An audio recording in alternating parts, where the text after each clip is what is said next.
So another eye-opener was there was a WED office. So I was told on maybe like the 3 times that I asked senior, people at WED, kind of like when I started, where was the WED office on the studio grounds? And I would just get the weirdest answers, including there wasn't one, that everyone was scattered across the studio. And I've seen that written in books before. I've seen that kind of repeated, that there was no WED office. It was just all scattered through the studio. And that's not true. There was a WED office.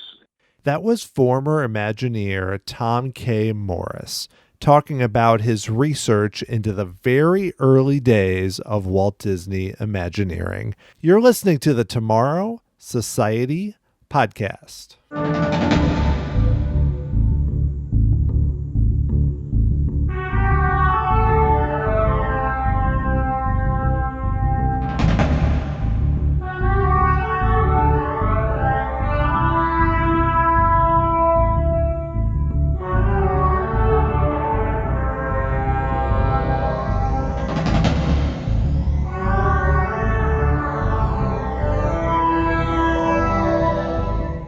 Thanks for joining me here on episode 107 of the Tomorrow Society podcast. I am your host, Dan Heaton.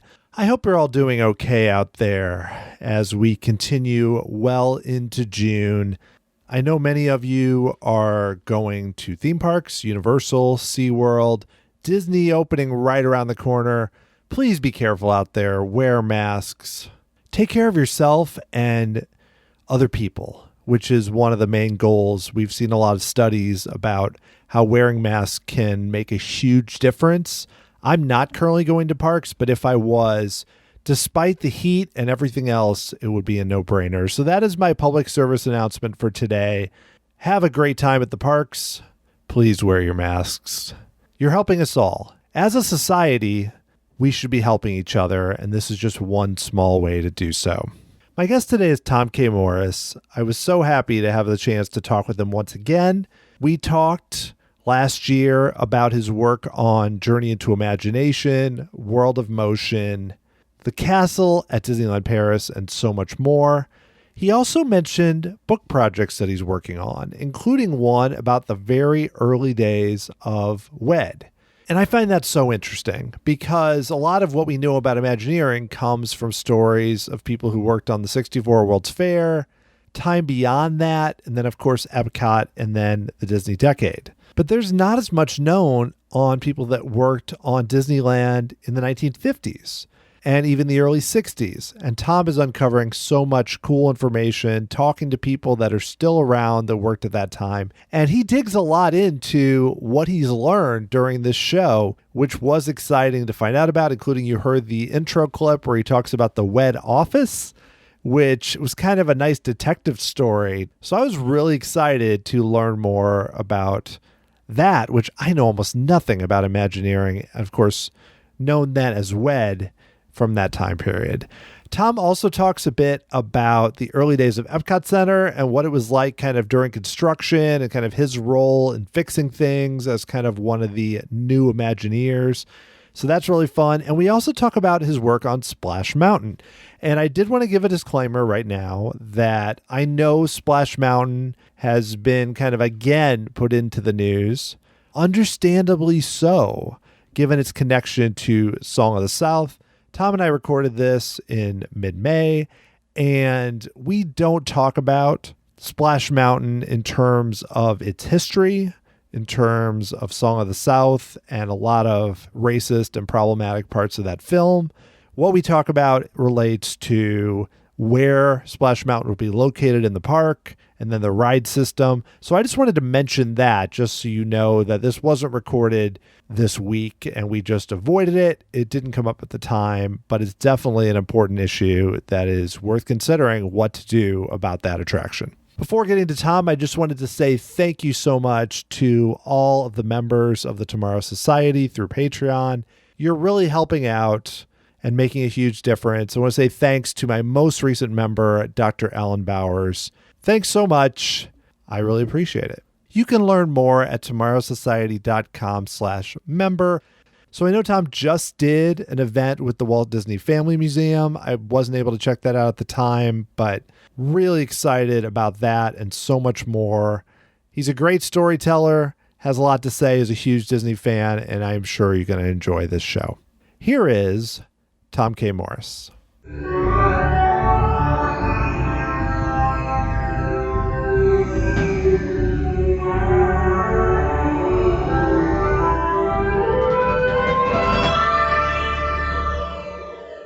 We talked last fall, and at that point, you mentioned you were working on two different book projects, one on the archaeology of Disneyland and another on the early days of Imagineering. So I'm curious, how are these books coming together? How have they progressed over the past year? They're progressing well. At least one of them is progressing well. I've put the other one kind of on hold. So I'm focusing on the early history of Walt Disney Imagineering right now, because I ended up finding so much more information than I thought I would. There's so much new information about the people involved and where they worked and how they worked and who they worked with. And it's so fascinating. And because there are still several of these folks still around going back to 1955, I thought it would be best to focus on that and put the archaeology of Disneyland on hold. Plus, the archaeology of Disneyland doesn't really, it will be a great book if I ever do it. But it doesn't have a hard contract. I don't have a contract for it yet, whereas with the Imagineering thing, there was so much interest from the archives that we moved right straight into it. So speaking of the Imagineering book, which is really exciting for me, you mentioned that some people, that worked at 55 and around that time are still around. I'd love to hear a little bit more about some of those connections you made, or even just what you've maybe been surprised by or learned as you dug further. Yes, there's at least a handful of folks around that go back to 55 that, you could say walked in the halls of WED Enterprises at that time, including, of course, Bob Gurr and Don Iwerks, just to name two. But I'm finding here and there others who we've never heard of. But some of those that we've never heard of kind of became famous in their own way. So one of those is Dean Tavoularis, who is, I think he's now 87 or 88 years old. And he started, just like I did, a punk draftsman, like an apprentice draftsman. He was actually working with animation in the animation department, in-betweening, and he couldn't stand it. And this is 1954. And so he let his supervisors know that it really wasn't his cup of tea and that his last day would be Friday. And they said, well, wait a minute. We know that you're very talented. We've seen your portfolio with lots of kind of architectural sketches and renderings. We've got another project going on the other side of the hall here in the animation building that you might be interested in. So he left animation on Friday, and on Monday he joined the team at WED Enterprises as a assistant draftsperson. And he proved himself so good that he made the cut after Disneyland opened. They had at one time about 60 to 70 draftspersons working on Disneyland, and they had to let most of them go at the conclusion, but they kept Dean and a handful of others. And for the most part, that handful of others went on to become art directors for film. So Dean Tavoularis is one of them. He's won an Oscar for The Godfather 2. He was the production designer on every single one of Coppola's films. And he, has been named Screen Actors Guild Lifetime Achievement Award, and I think the same thing with the AFI. He's still around, and his memory is really good. He remembered all of the key players over there at WED. But in addition to Dean, there was William Tunsky, who went on to become an art director for all of the Walt Disney live-action pictures. Not all of them, but maybe half of them, through the I would say early 60s through the early 70s, including Mary Poppins, for which he received a nomination, an Academy Award nomination, William Tunsky. And after Disney, he went on to do some other films. He worked for Robert Wise on The Andromeda Strain, etc. Then there was Stan Jolly, He was also a young draftsman, just like Dean. And Stan went on first. Well, first of all, his first thing after opening Disneyland, he stayed on with WED. He was identified as a keeper. All of these were identified as keepers. And so Stan Jolly's first job after Disneyland opened was to assist Ken Anderson on Storybook Land. And he actually drafted up every single building on the Storybook Land attraction. So what Ken did, kind of the inspirational sketches, but then someone had to sit down and make them real, all those little buildings, and that was Stan Jolly. And he was selected when Disney started doing more and more films on the backlot. Stan designed the Western set, which was a pretty comprehensive backlot set at Disney, one of the best ones in Hollywood, as a matter of fact. Not the biggest, but in my opinion, it's the best because it's kind of like New Orleans Square. It had all these little nooks and crannies and corners and different kinds of facades. It's very unique and flexible. It was flexible enough that it could be a Victorian town at the turn of the century, which it was for the Toby Tyler film, or it could be an authentic Western. So Stan Jolly designed that, and there were a handful of others, that were kind of identified as keepers, and eventually were taken on to become art directors or assistant art directors for the live action films. So that was one kind of eye-opener. But the other eye-opener was related to that, which was there was no backlot at the Disney studio in 1955. So this idea that Walt borrowed from his backlot set designers simply can't be true, because they didn't really, the only film they had done on the lot that was live action was 20,000 Leagues, and that was all done on a soundstage, and the outdoor water tank scenes were done at Fox. So there was no backlot, and as Disney got into television, I think that was the first thing that kind of was the impetus to start building some backlot sets. And so rather than Disney borrowed from his backlot designers to design Disneyland, it was really the other way around. Walt Disney borrowed from his Imagineers to design many, if not most, of the backlot sets that were on the lot for so many years. That would include the Western Town, the Zorro Town, and the residential street. And I think the residential street may have been designed by a guy named Carol Clark, who was a very famous art director going way back, and was brought on by Disney specifically to be the head art director for live action at the studio. And that wasn't until around 57 or 58. And actually, as the film division would occasionally borrow from the WED draftsmen, vice versa, the WED would occasionally borrow people like Carol Clark, who Walt wanted to lay out the walkthrough for the Haunted Mansion around 1962. So he did some work on that. They were all in the same office in the animation building. So it was easy for the draftspeople and the art directors to kind of go back and forth. Some of them were paid on WED payroll. Some of them were on Walt Productions payroll. But it didn't matter what payroll they were on. Most of them were always working. There was always work to do for WED at Disneyland.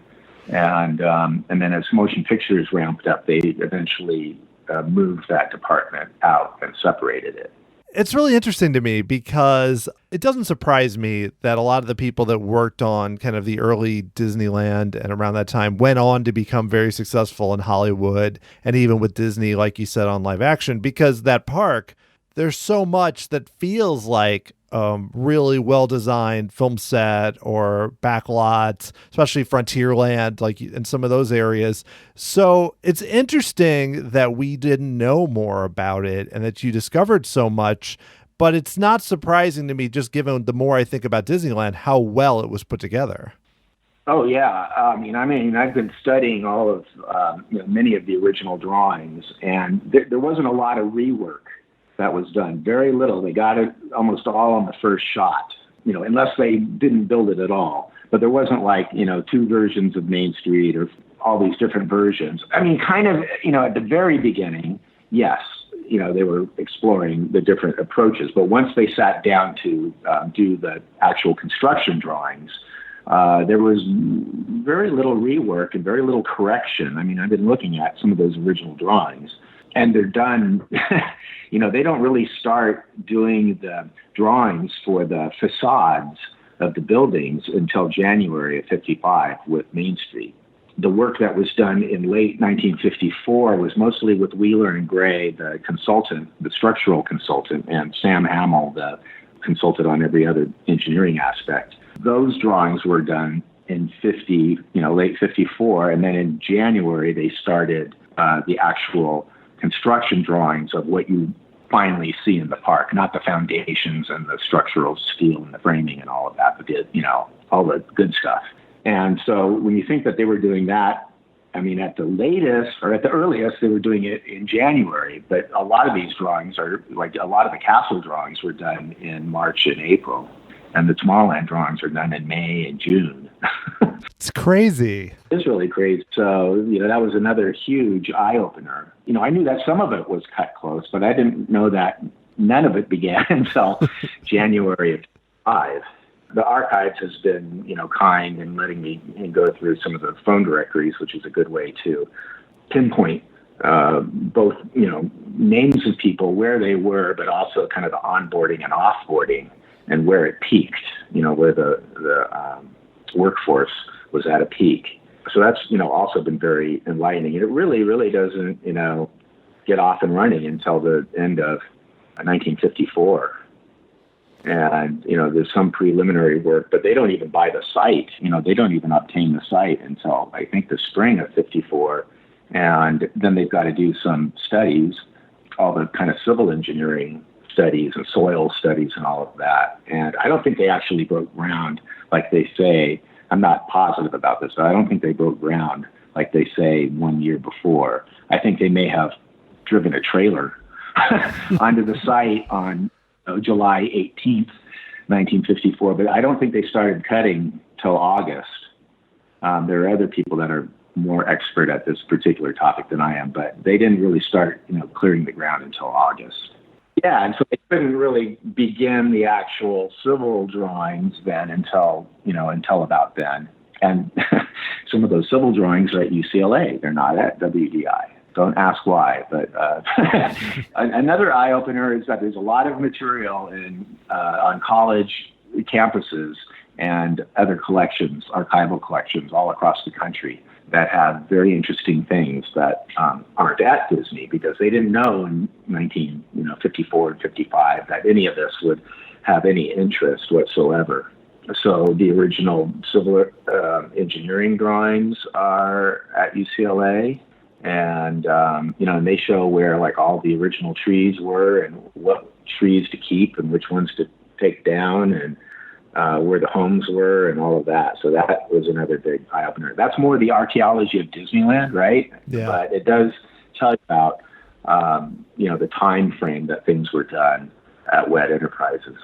It's crazy to me to think about that, how quickly everything happened. I mean, I don't think it was very probably good for the people that did it, having to work so crazy in that amount of time. And obviously, when it opened, it still had a lot of things to fix. But in one sense, it's even more remarkable to think about what they accomplished then. So I know you said you made a lot of progress with the book and you're learning a lot more. I mean, do you have any target date for when you think it'll be finished, or is it kind of depending on how much more info you gather?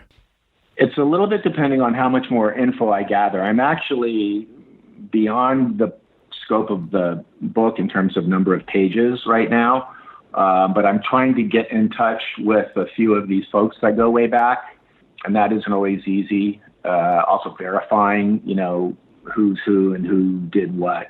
So, and I'm also mapping everything out very precisely. That's probably what's taking the most amount of time. I basically have the material now for this book. And a couple things I need to do. One is to verify some of the names and what they actually did, or cross them off. Get pictures and bios of as many of them as I can. But I'm also mapping, because I'm interested in the who and I'm interested in the what, but I'm always also interested in the where. And that's kind of like the archaeology part, of everything that I do. So where was all this done? Where was the WED office? Where were all these pictures that we see all the time taken? So another eye-opener was there was a WED office. So I was told on maybe like the 3 times that I asked senior, people at WED, kind of like when I started, where was the WED office on the studio grounds? And I would just get the weirdest answers, including there wasn't one, that everyone was scattered across the studio. And I've seen that written in books before. I've seen that kind of repeated, that there was no WED office. It was just all scattered through the studio. And that's not true. There was a WED office. But then, on the couple of people that I asked, where was that office, I got very unusual answers, like, oh, it was on the Zorro lot, or it was in the boxcar, or I never got, it was in the animation building. That's because the building names are kind of subject to, they're subjective, when you put it that way. And so there was a Zorro building and there was a Zorro lot, but the Zorro lot wasn't there until after Disneyland opened. But there was a Zorro building, but it also had 3 different names. So that was part of the confusion, I think. I found the office. Good job. And it still exists, and it still exists almost exactly how it was through the mid-50s till the time WED moved out in 1961. One wall has been moved back in order to widen the hallway, and then some of the doors have been moved, not all of them. It's almost exactly the way it was in 1955. I've gone in there now, and I've matched up photographs, to then and now. And it's amazing, the sprinklers and the electrical outlets are in the same place. And so that's very surprising because, I've told a few people this now and they're shocked. They also heard that there was no office or that it was on the Zorro lot or something like that. And thank God for, folks like Floyd Norman. So Floyd Norman was not with WED, but he was just down the hall. And he remembers exactly, he remembers it. He remembers the people. And so it's really good to get like someone really clear-headed, like going, oh yeah, you're right. It was right over there. And one of these days when the pandemic settles down, we're going to walk through and I'll get some stories from him about some of the folks. And so, yes, so there was a WED office and it was there. First it was in what was called the Zorro building in 1953. And then in 1954, they moved into the animation building.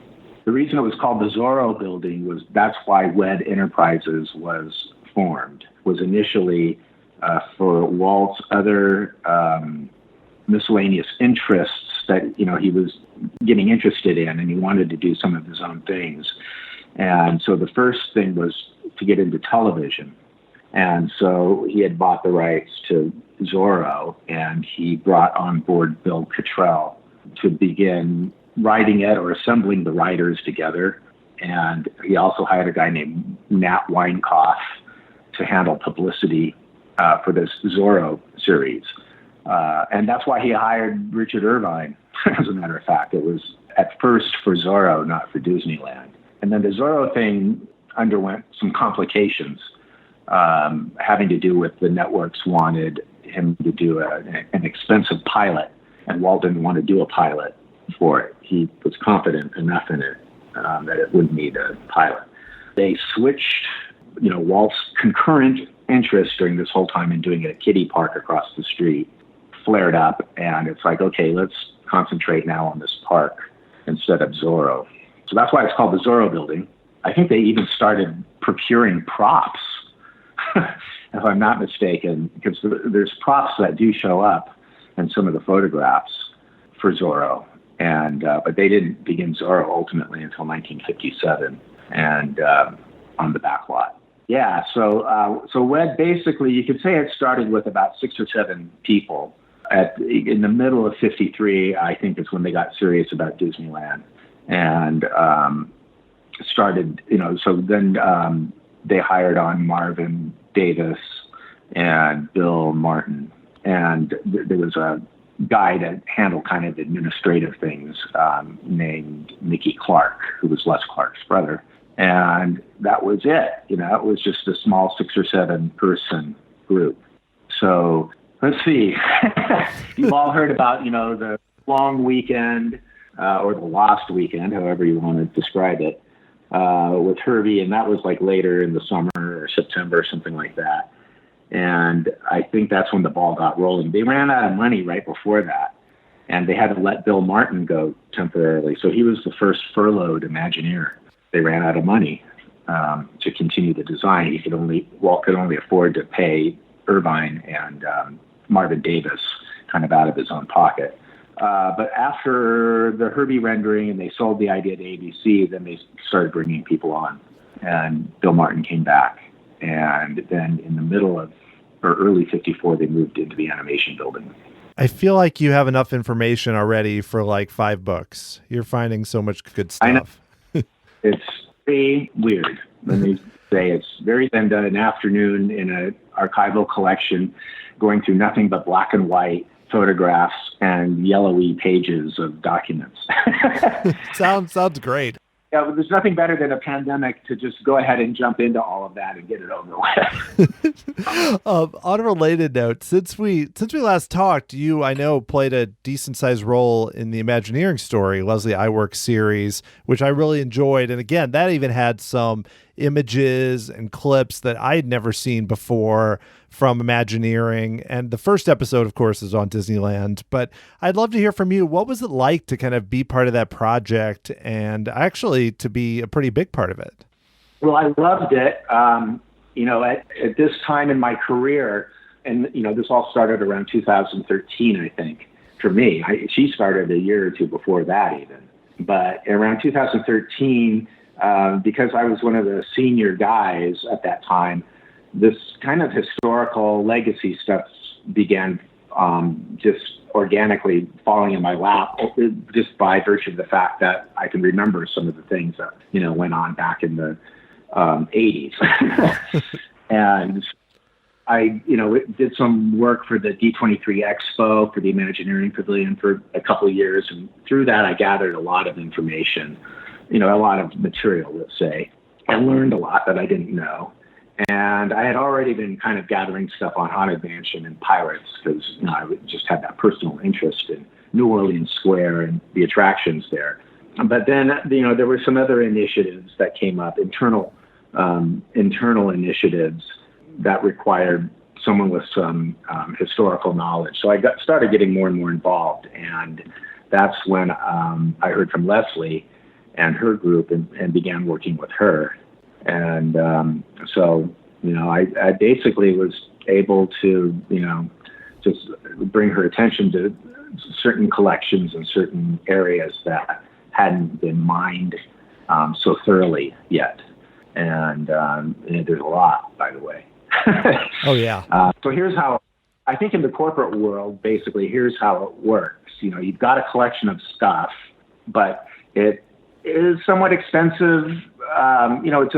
Companies have to commit to spending some resources to manage a collection. And it's great that Disney has done such a good job of it over the years.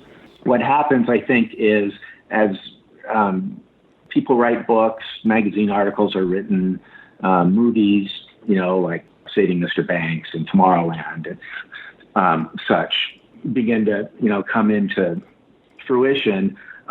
Those collections get more and more in demand. But what happens, I've noticed, is that they begin to gather a collection of photos on a particular topic. And that's the collection of photos that then begins to get cycled through all of the projects, because it costs money to dive deeper. You got to pay the people running these great libraries at, Disney has several, there's a photo library at every site. And then there's a WDI office at every site that's got its own documentation collection. And then there's the Walt Disney Archives. And then there's the Imagineering Art Library, which is incredible. And all of these people are doing a great job at preserving and documenting what they have, but it costs money, if you want to have someone dive and look for something. So invariably what happens is you can have here's the dossier here on that topic that the last person went through. You want to go through that, or do you want to dive deeper? And people, I guess, it's not put that way, but I mean, that's basically what happens is for whatever reason, they choose not to dive deeper, or they're not aware that they can dive deeper. And so you see the same photographs over and over and the same material over and over. And you don't realize that you're only seeing 5% or 10% of the entire photo library or art collection. And so that's something that's really great because there's a lot of material still to be discovered and curated through various things like Leslie's film or books or exhibitions. And there's a lot of information that also, really requires curation.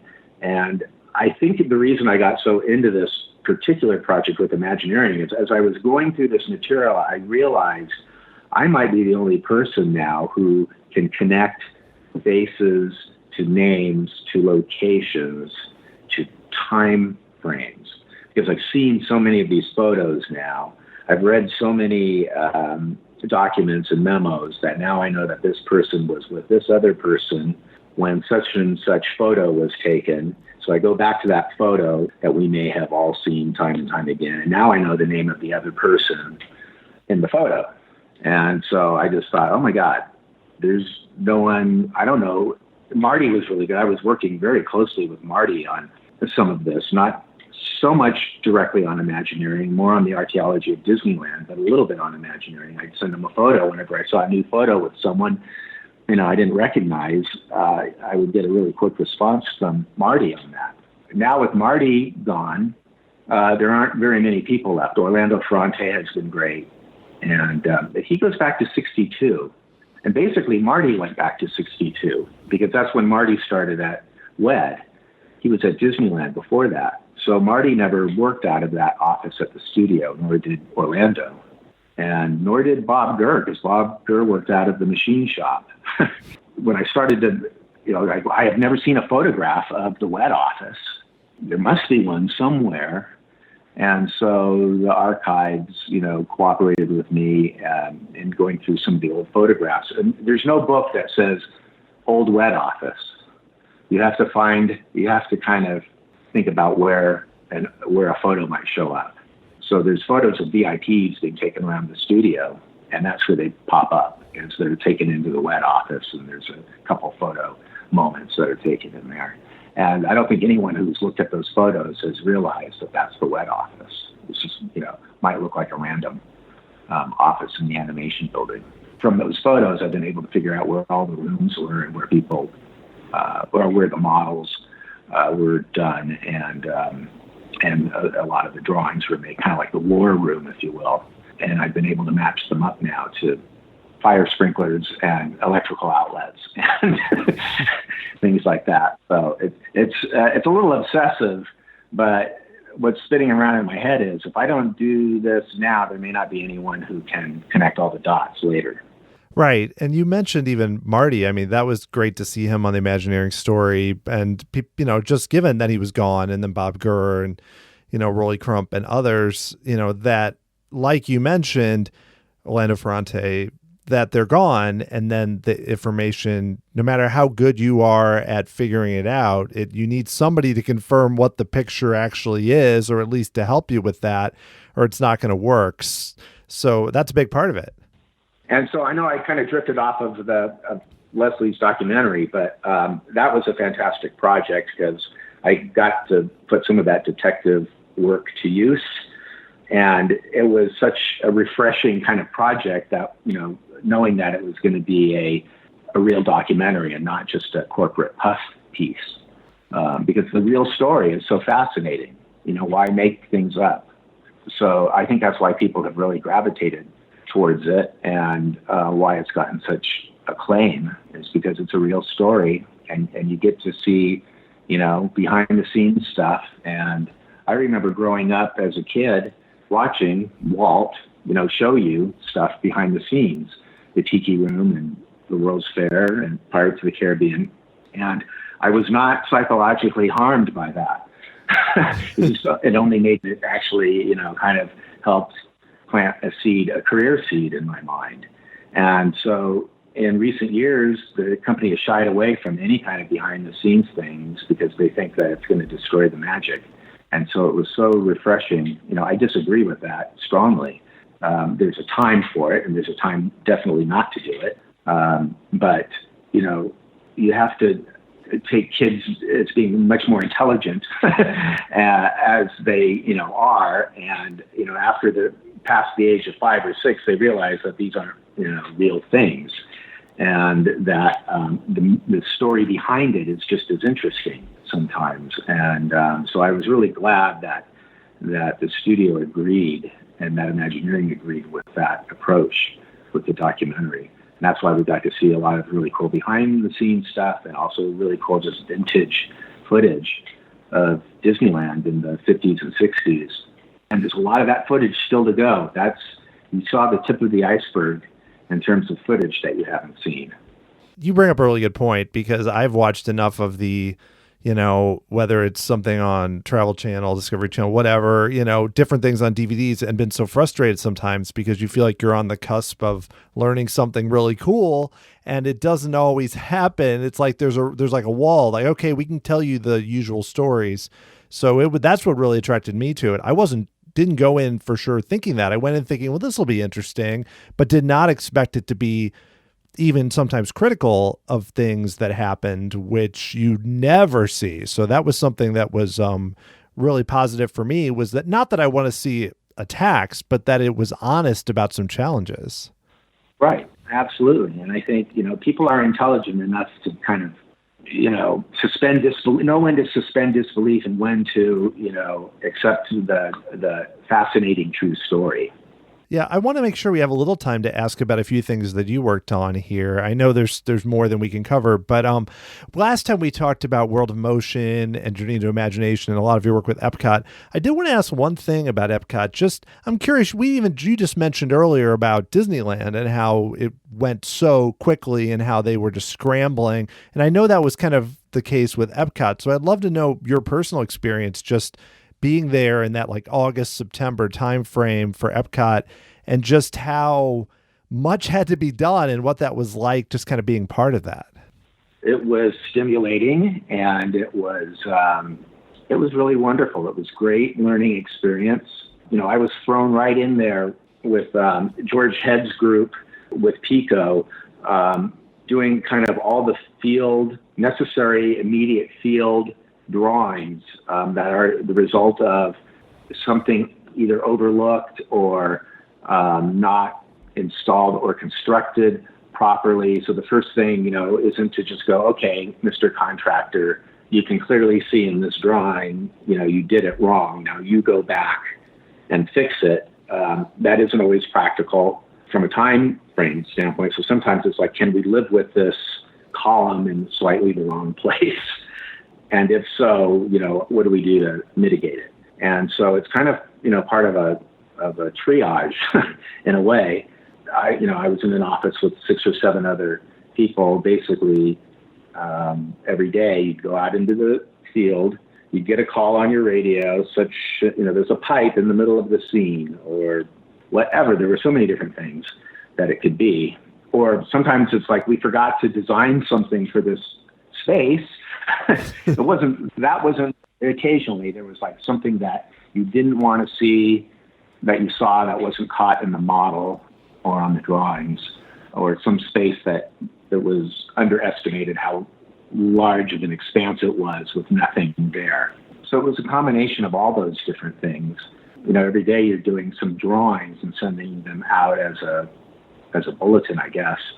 Before there was email, and even the Xerox machines were crappy and would break down, run out of paper, run out of ink. You couldn't even do anything like, it was very hard. You had to redline a drawing, but then if you're Xeroxing it, they couldn't do the red line. So you had to make sure all your directions were extremely clear so that they wouldn't be misinterpreted, because eventually it would come out, as a black and white fax. And I think I might even have some of the originals still, because everything went out as a fax, I believe, because you had to copy certain people on it. Everyone had to be in on the loop. So you try to redline something or describe something, and sometimes you find that you'd have to just be really good at describing something. You'd always be available to go out there and explain it, but then if you had 4 explainings to do, you couldn't always get to everyone, so you just had to make sure everything was very clear. The instructions were very clear on how to add or delete or fix the problem. So it was very good instruction about how to communicate face-to-face with contractors and other Disney team members, but also how to communicate verbally on a communique. Right, because there was just so much going on to try and get it done. I can't imagine what that was like, just given how many new technologies and, like you said, just things being put together at the very last minute. Right. It wasn't as challenging as it was in Paris. Paris was mostly challenging because of the weather. You wouldn't think that cold weather would be a problem, but it really is when you can't move your fingers. So much. I'm born and raised in Los Angeles, so I'm not used to having a long sleeve shirt even, let alone layers of jackets and scarves and things like that. So Florida was easy in comparison. It was long hours mostly, but it wasn't, it usually wasn't weekends, maybe, until the very end, the last month or two. It was amazing that there was so much still to be done in August, and you may have seen some of the pictures I've posted from my own personal collection of photos that I took. I didn't necessarily, know that it was, late or not. I mean, I thought pouring cement in front of the Imagination Pavilion a few nights before it opened was late. There was a lot of work still on the promenade, as I recall, around World Showcase. China had a mad dash of people around it. I think even Communicore was still pretty busy through August and September. I just figured there's just, it's so much to do. And that always just astounds me, given just how much had to be done. I know some things like Imagination got pushed back, so that's not a shock. I wanted to ask you too about, I know you worked a bit on the early side with Splash Mountain at Disneyland. So, and kind of how that got put into what then was Bear Country and kind of how that came together. Yeah, well, I was in on it from the very beginning. It's not a project I followed through on because I was on Disneyland Paris. So when it was time to, get serious with that, beyond the conceptual stage, basically. Although I engineered the track, alongside of the ride engineer that was brought in. So I learned, it's similar in some ways to Bob Gurr's story about the Matterhorn, that I sat side by side in an office with the hydro engineering guy. And there were not rules, but there were, physics involved that were new to me that, you wouldn't have in a dark ride or in a typical boat ride like Pirates or Small World. So, but that all started up in '84. After the big layoff, I was kept, and Tony took me on to help design all of the Disneyland expansion ideas, which included a new Tomorrowland. So I don't know how many Tomorrowland layouts I did and sketches I did, but there were a lot. And then at the same time, Splash Mountain came up because Dick Nunes had been wanting to do it for quite a long time. There was another team that had worked on it. I'm not even sure who they were, and I'm not sure why it was decided that maybe it was just Tony unilaterally deciding, since Tony was in charge of Disneyland creatively at the time, he didn't like that approach. But there was a kind of a Hatfield and McCoy's approach to it with bears in Bear Country, about where, I guess it would be where the Hungry Bear Lodge is, or maybe it was out behind. I don't know if I saw a plan of it. I saw some sketches of it. And it was basically hillbilly bears shooting at one another, and you were kind of sometimes in the crossfire. It was kind of an interesting idea. But I wasn't in on whatever management discussions took place about why not to do that. So Tony wanted to look at another location and another idea. So I was the guy to look for locations and do layouts for it. So what we zeroed, and there was talk about, there's always kind of this weird thing where, well, we haven't done anything in Fantasyland in a long time. And so it's time for Fantasyland to get something big. And so there was talk about putting it in the meadow there before Videopolis went in. And neither of us thought that was a good idea, because I think both of us probably had ideas about something more magical that might go in that meadow. So we looked at New Orleans Square, and where would you put it in New Orleans Square? Well, there was space behind the train station. In one plan, you could relocate the chiller. There's, a bunch of utilities infrastructure back there, air conditioning and water chilling and filtering and electrical substations and that sort of thing. It's expensive infrastructure to move. I guess not anymore. They tend to move that stuff now like Legos. But back then that was like, well, don't touch that. I think I did one plan that moved it. It was a non-starter. It would be directly behind the New Orleans Square train station. And so then I did another plan that it went behind all of those utilities, and we decked over that infrastructure, because they're more or less low buildings that are right behind that berm there. And so we had I did a couple plans, I think. One was a grand staircase that went up and over the tracks like Main Street. Main Street station, you go up a grand staircase. This was going to be more ironwork, lacy wrought iron, so it was a little bit more airy and porous. And there would be a birdcage elevator that you could take also to get up and above. Because it was felt that train station was not that sacred. The little building behind the tracks there, that was the original train station, was, it's a very sweet building, and we'd want to keep that and use that somewhere. But the main structure is just a shade structure that's that you enter and wait under. And it was felt that was not really sacred, so that this staircase and landing up above at a higher level would kind of be a new weenie or facade, if you will, both for the train and for the area behind. And so I did several layouts back there, and they all just came out too expensive.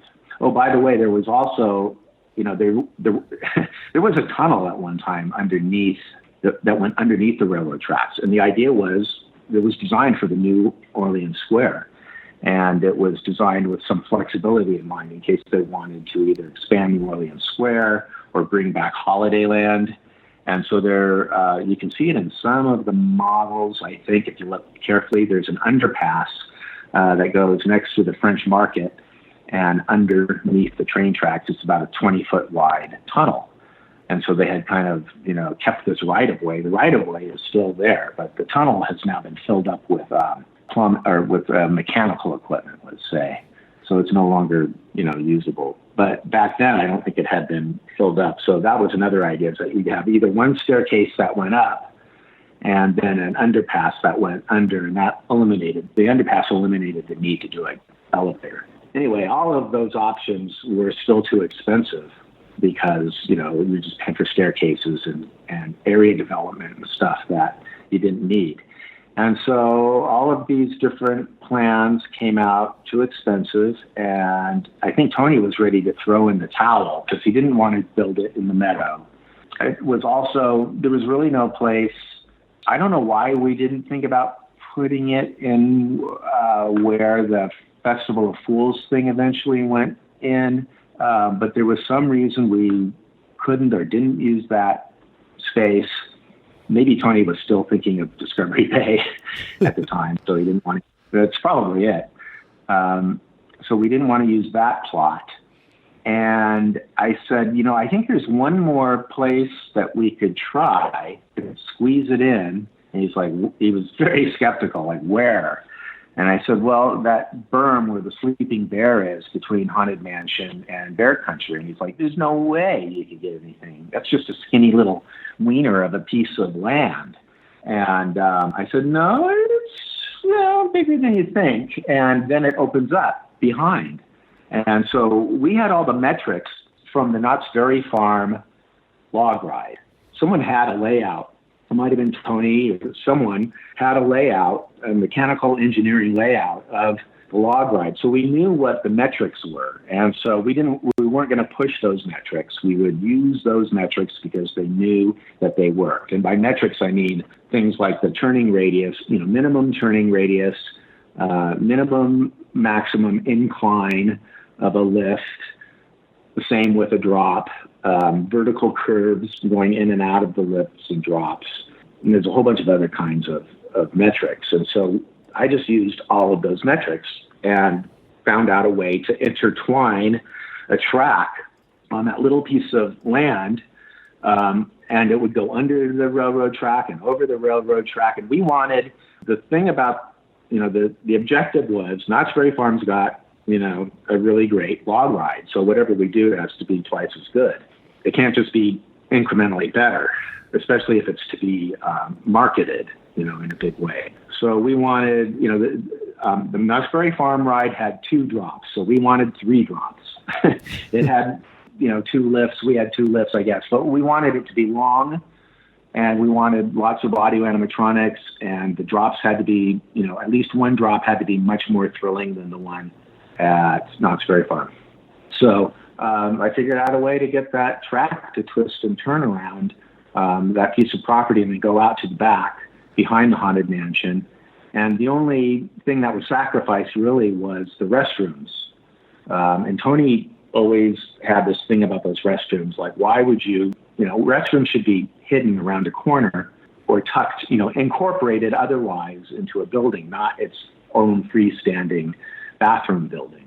So I think he was happy to get rid of that building. And oddly, Disneyland was also happy to get rid of that building, or was at least open to getting rid of that building, because as space became available underneath the Hungry Bear restaurant that had been used for food storage, but it was determined that it was not really a good place to do food storage. So now there was this big empty, void space under Hungry Bear Lodge that was plumbed. So that ended up not being too much of a cost. You would think it would be an infrastructure cost, high infrastructure cost. I guess it was maybe a moderate one. But somehow it penciled out that this site was economical to do.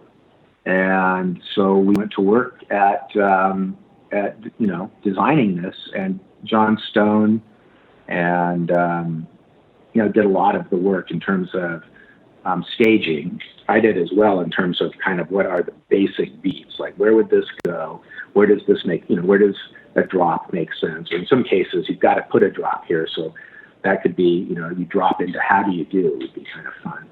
So then they brought on board the engineer who was originally with Aero Development, and he had worked on the boat systems for Small World, for the World's Fair, and Pirates of the Caribbean, and the Knott's Berry Farm log ride. So we had the guy who did the log ride.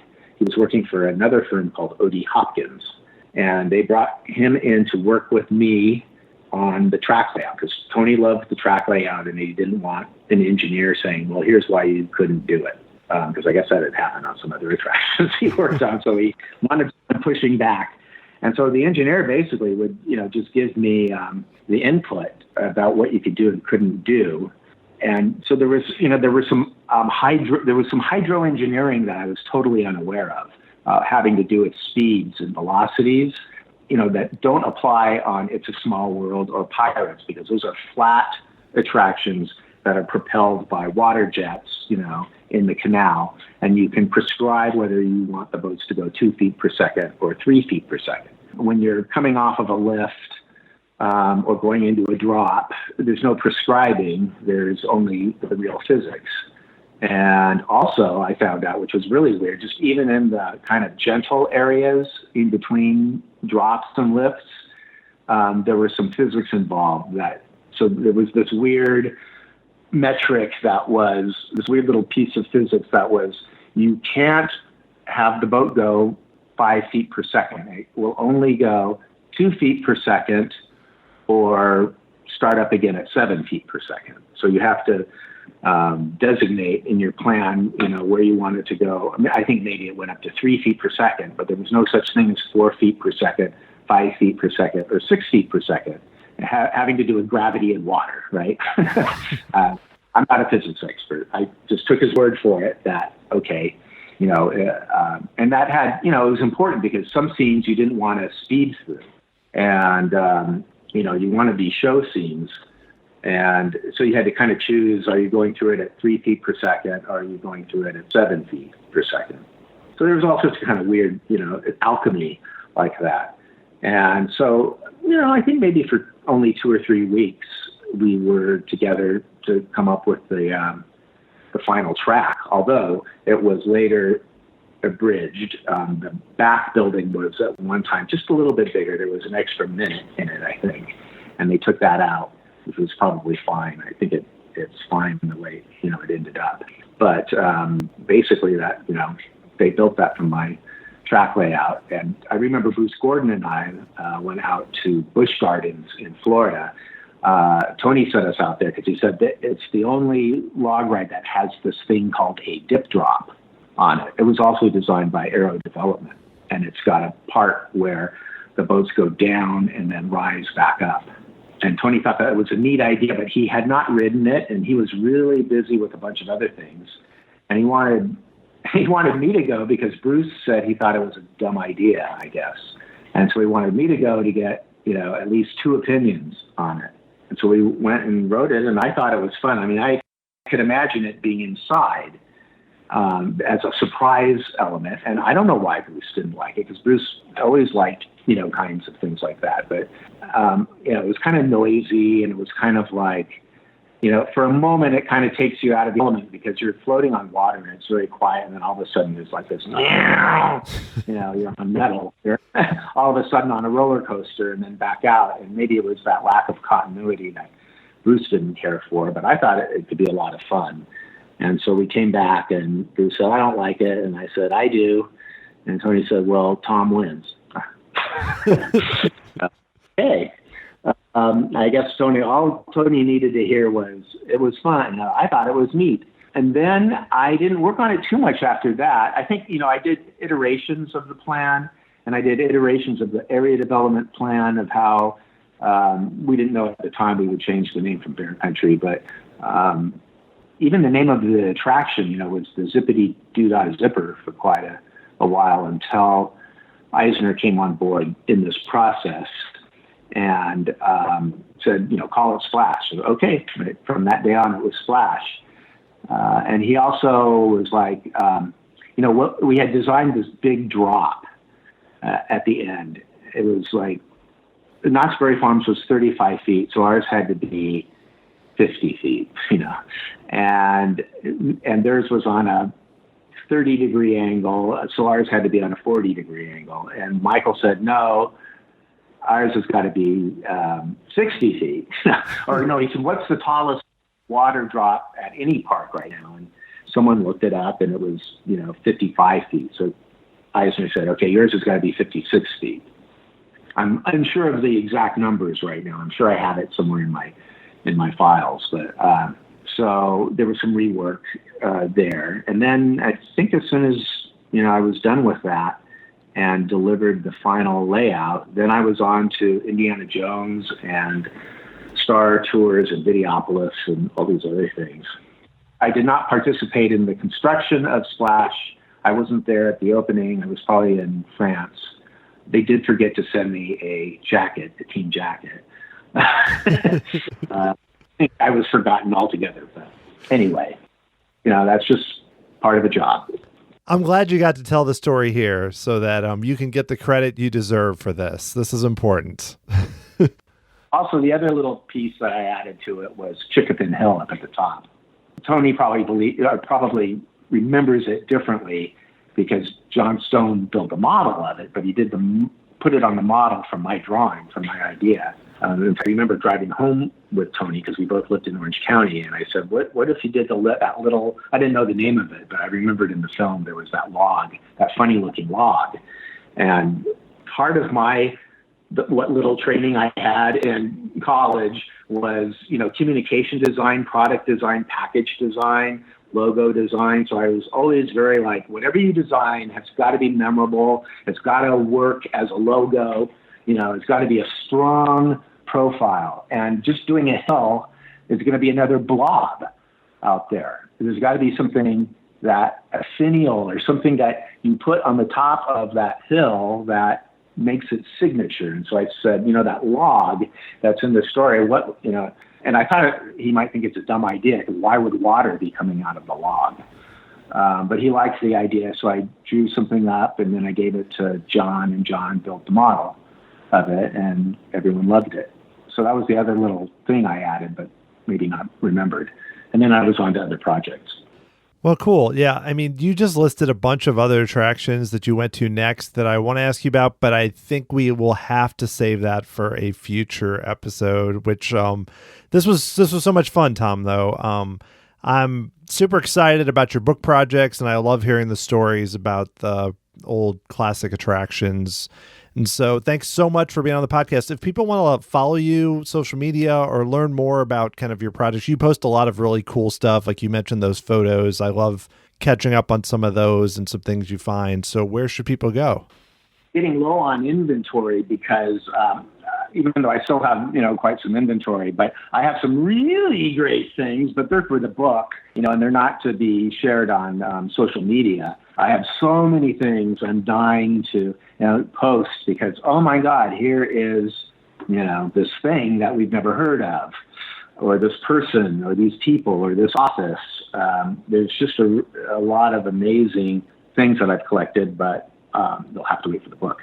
I'm on Twitter, Tom K. Morris, and Instagram too. There's a link. Well, thank you. It's been great talking with you again, Tom, and hopefully we can do it again sometime down the road. Sure thing. I'd be happy to. If you enjoyed this show, you should definitely listen to episode 81 from September 2019 with Tom K. Morris. I had a lot of really fun conversations with former Imagineers, including Peggy Ferris, Rick Harper, Tim Delaney, Mark Rhodes, and more recently, Don Carson and Joe Cicero. You can find all of those at tomorrowsociety.com/podcast with an S at the end. If you'd like to get a hold of me, send me an email, dan@tomorrowsociety.com. Follow me on Twitter at tomorrowsoc, or Facebook or Instagram at Tomorrow Society. You can also subscribe to the YouTube channel, tomorrowsociety.com/YouTube. I've been putting up clips from our trip to the Disney MGM studios in June 1989. My dad took along his home video camera, and I'm thrilled that he did that. The Tomorrow Society podcast is hosted, produced, and edited by Dan Heaton. The music was written by Adam Hookey and performed by the Sophisticated Babies. Next time, I will be talking with Garner Holt, the head of Garner Holt Productions. They're involved with many of the animatronics that we love, from Disney's theme parks, Knott's Berry Farm, and so much more, and we dig into all that on the show. Thanks so much for listening. Take care of yourself. Be safe. I hope you're doing okay, and I'll talk to you again next week.